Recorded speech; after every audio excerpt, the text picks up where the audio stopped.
வணக்கம். தமிழ் மொழி, அதாவது பழந்தமிழ் இலக்கியத்தினுடைய அந்த பெயர் வைப்பு முறையே ஒரு மிகுந்த ஈர்ப்பை உண்டாக்கக்கூடியதாக இருக்கும். இப்போ பாருங்களேன், கன்னட மொழி, அந்த மொழியினுடைய பழமையான நூல் எது அப்படின்னு பார்த்தீங்கன்னா கவிராஜ மார்க்க. வட இந்தியாவில் இருக்கக்கூடிய கன்னடம் அறியாதவர்களுக்கு கூட இந்த பெயரை கேட்டதுமே ஓரளவு விளங்கக்கூடியதாக இருக்குது. இது ஒரு வடமொழி சொல்லலாம், கவி ராஜ மார்க்க. அதே போன்று மராத்திய மொழியினுடைய பழமையான நூல் எது அப்படின்னு பார்த்தீங்கன்னா ஞானேஸ்வரி அப்படின்னு சொல்லுவாங்க, தியானேஸ்வரி. அதுவும் ஒரு வடமொழி சொல்லால் தான் ஆனது. ஆனால் நம்முடைய பழந்தமிழ் இலக்கியங்களை எடுத்து புரட்டும் பொழுது, அந்த பெயர்களை கேட்கும் பொழுதே ஒரு ஈர்ப்பை தரக்கூடியதாக இருக்கிறது, ஒரு தனித்துவமாக இருக்கிறது. இப்போ பாருங்களேன், நம்முடைய பழந்தமிழ் இலக்கியத்தினுடைய நூல்களை நாம் தொகை நூல்கள் அப்படின்னு சொல்கிறோம். அதாவது பல்வேறு இடங்களில் கிடைக்கப்பெற்ற செய்யுள்களை பிற்காலத்தில் சேர்த்து வகைப்படுத்தி தொகுத்து தந்திருக்கிறார்கள். அதனால் அதற்கு தொகை நூல்கள் என்று பெயர். குறிப்பாக நம்ம சொல்லணும்னா அதை ரெண்டாக பிரித்திருக்கிறோம். 8 தொகை அப்படின்னும் 10 பாட்டு அப்படின்னு பிரித்திருக்கிறோம். அதை மேல் கணக்கு அப்படின்னு சொல்லுவாங்க. அந்த 18 நூல்கள், 18 மேல் கணக்கு, 18ஐயும் மேல் கணக்கையும் சேர்க்கும் பொழுது 14 மேல் கணக்கு அப்படின்னு பெயர்.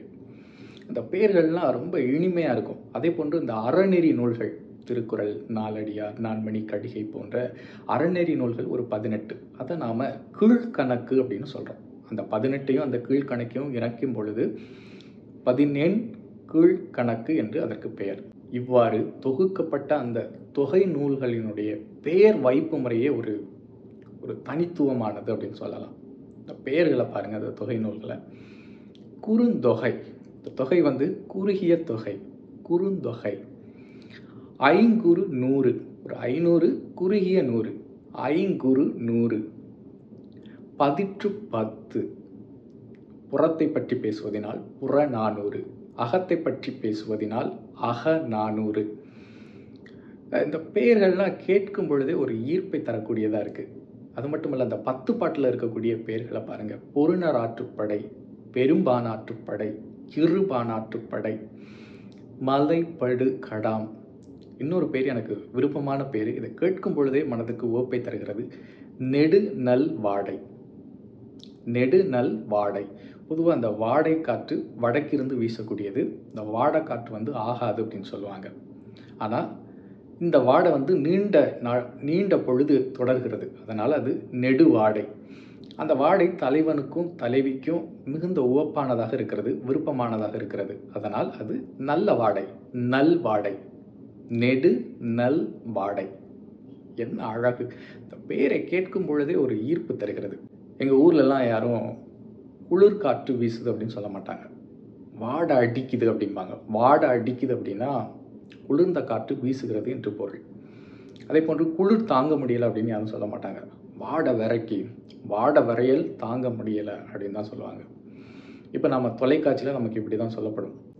ஜலதோஷம், இருமல் அப்படின்னு இந்த சொல்லாடல்களை நம்ம கேட்குறோம். அங்கெல்லாம் அப்படி சொல்ல மாட்டாங்க. தடுமம் பிடிச்சிருக்கு, மூக்கு அடைச்சிருக்கு, தடுமம்பிடி என்கின்ற சொல்லாடலை மிகுதியாக பயன்படுத்துவாங்க. இது ஒரு பழமையான வழக்கு. யாரும் ஜலதோஷம் அப்படின்லாம் சொல்ல மாட்டாங்க. அதே போன்று இருமல் என்கின்ற சொல்லாடலை அவர்கள் பெரும்பாலும் பயன்படுத்த மாட்டாங்க. தொண்டை புகைச்சல், ஒரே தொண்டை புகைச்சலாக இருக்குது, ஓயாமல் தொண்டை புகையுது அப்படின்னு பயன்படுத்துவாங்க. தொண்டை புகைச்சல் என்கின்ற சொல்லாடலை மிகுதியாக பயன்படுத்துவாங்க. எங்கள் ஊரில் 2 கிழவிமார் ஒருவரை ஒருவர் பல ஆண்டுகளாக சந்திக்கவில்லை அப்படின்னு வைத்துக்கொள்வோம். பல ஆண்டுகள் கழித்து ஒருவரை ஒருவர் காண நேரிடுகிறது. கண்டு பேச தொடங்கும் பொழுது இவ்வாறு கூறுவார்கள், மக்கமாறு எத்தனை பேர், மூத்தவன் என்ன செய்கிறான், இளையவன் என்ன செய்கிறான், இந்த சொல்லாடல்களை பயன்படுத்துவார்கள். அதாவது மார் விகுதி சேர்ப்பார்கள். மக்கமார் அப்படின்னா குழந்தைகள், மூத்தவன் இளையவன், மூத்தவள் இளையவள் என்கின்ற சொல்லாடலை மிகுதியாக பயன்படுத்துவார்கள். இன்றைக்கு நாம் பெரியவன் சின்னவன் என்று சொல்லுகின்றோம். ஆனால் அவர்கள் இந்த பெரியவன் சின்னவன் என்கின்ற சொல்லாடலை பயன்படுத்துவதில்லை. இப்போ நீங்கள் தொலைக்காட்சியை தொடர்ந்த உடனே விளம்பரம் இப்படி தான் வரும். பெரிய வெங்காயத்தின் விலை, சின்ன வெங்காயத்தின் விலை அப்படின்னு நமக்கு தமிழ் வந்து இவ்வாறு தொலைக்காட்சியின் வழியாக கற்பிக்கப்படுகிறது. ஆனால் நீங்கள் ஊரில் வந்தீங்கன்னா, குறிப்பாக இந்த நெல்லை, தூத்துக்குடி மாவட்டம் அந்த பகுதிகளுக்கு வந்தீங்கன்னா யாரும் சின்ன வெங்காயம்னு சொல்ல மாட்டாங்க. குறிப்பாக அந்த முதியவர்கள் உள்ளி என்று சொல்லுவார்கள், ஈராங்கி என்று சொல்லுவார்கள். யாரும் சின்ன வெங்காயம் என்ற சொல்லாடலை பயன்படுத்துவதில்லை. உள்ளி, ஈராங்கி என்ற சொல்லாடல்களை மிகுதியாக பயன்படுத்துவார்கள். அதே போன்று நிறைய சொல்லாடல்கள் நம்மை விட்டு அப்படி மறைந்து கொண்டு இருக்கிறது. நமக்கு புதிய சொல்லாடல்கள் என்ற பெயரிலே தொலைக்காட்சியின் வழியாக ஒரு விதமான தமிழ், பொது தமிழ் நமக்கு கற்பிக்கப்படுகிறது. அவ்வாறு ஒரு சொல்லாடல் தொலைத்த என்கின்ற ஒரு சொல்லாடல். இப்போ ஒரு வீட்டில் ஒரு குழந்தை வந்து ஏதாவது ஒரு குறும்புத்தனம் செய்கிறது, ஏதோ ஒரு பொருளை உடைத்து விடுகிறது. அந்த பெற்றோர் அந்த குழந்தையை கண்டிப்பதற்காக துரத்துவார்கள். அது வீட்டை விட்டு வெளியே தெருவிற்கு ஓடிவிடும். உடனே வீட்டின் வாயிலில் நின்றிவாறு அந்த குழந்தையை பார்த்து கூறுவார்கள், கையில் கிடத்தா தொலைச்சிடுவேன் அப்படின்னு சொல்லுவாங்க. இந்த சொல்லாடல் நான் சிறுவனாக இருக்கும்போது மிகுதியாக என்னுடைய செவிகளில் விழுந்தது எங்கள் ஊர்களெல்லாம். அதே போன்று ஒரு தொடர் வந்து நம்முடைய பழந்தமிழ் இலக்கியத்தில் இருக்குது. அந்த தொடரை நான் இப்போ உங்களோட பகிர்ந்து கொள்கிறேன். இதை குறித்து நான் ஏற்கனவே ஒரு சிறு காணொளி வெளியிட்டிருக்கிறேன். ஆனால் பல பேர் அதை காணலை. அதற்காக இந்த தொடரை இதோடு இணைத்துக் கொள்கிறேன். இரும்புலி தொலைத்த பெருங்கை யானை வெஞ்சின உருமின் உரரும். அதாவது ஒரு புலி காட்டில் மிகுந்த பசியோடு இருக்கிறது. அதற்கு உண்பதற்கு இறை கிடைக்கவில்லை. அப்போ அந்த வழியாக வந்து ஒரு யானை வருகிறது. அந்த புலி நினைக்கிறது இந்த யானையை எப்படியாவது வேட்டையாடி அதை உணவாக கொள்ள வேண்டும் என்று. அந்த புலி அந்த யானையை வேட்டையாட முற்படுகிறது. ஆனால் அதற்கு எதிர்மாறாக அந்த யானையானது மிகுந்த சினம் கொண்டு அந்த புலியை உண்டு இல்லை என்று செய்து விடுகிறது, தொலைத்து விடுகிறது, அதாவது கொன்று விடுகிறது. அந்த புலியை கொன்ற பிறகும் அந்த யானைக்கு வந்து சினம், அதனுடைய வெகுண்ட சினமானது குறையவில்லை.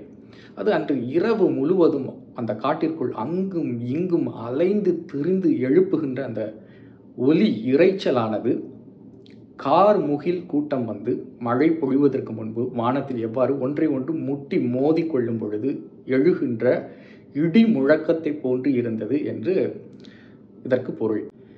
இரும்புலி தொலைத்த பெருங்கை யானை வெஞ்சின உருமின் உரரும். இவ்வளவு ஒரு அழகான தொடர். நாம் யானையினுடைய கையை வந்து துதிக்கை என்று கூறுகின்றோம். இங்கே பாருங்க, பெருங்கை யானை, பெரிய கையை உடைய யானை. இரும்புலி தொலைத்த பெருங்கை யானை, அதாவது புலியை கொன்ற அந்த பெரிய கையை உடைய யானை வெஞ்சின உருமின் உரரும். அதாவது கொன்ற பிறகு, புலியை கொன்ற பிறகு அதனுடைய சினமானது குறையாமல் அது அங்கும் இங்கும் அலைந்து திரிந்து எழுப்புகின்ற ஒலியானது பெரும் மழை வருவதற்கு முன்பு வானத்தில் ஒலிக்கின்ற இடி முழக்கத்தை போன்று இருந்தது என்கிறது. ஒரு அழகான தொடர். இந்த தொடர் என் மனதுக்குள்ளே எப்பவும் ஓடிக்கொண்டே இருக்கும். குறிப்பாக இந்த சொல்லாடல் தொலைத்த என்ற சொல்லாடலை நினைவு கூறும் பொழுது இதெல்லாம் எனக்கு நினைவு வந்தது. அதனால் ஒரு காணொளி வெளியிடலாம் என்று தோன்றியது. இந்த தொடர், இந்த காணொளி உங்களுக்கு விருப்பமானது அப்படின்னா மற்றவர்களுக்கு பகிர்ந்து கொடுங்க. முதல் முறையாக என்னுடைய சேனலை பார்க்குறீங்கன்னா மறக்காமல் சப்ஸ்கிரைப் பண்ணுங்கள். மீண்டும் சந்திப்போம். நன்றி.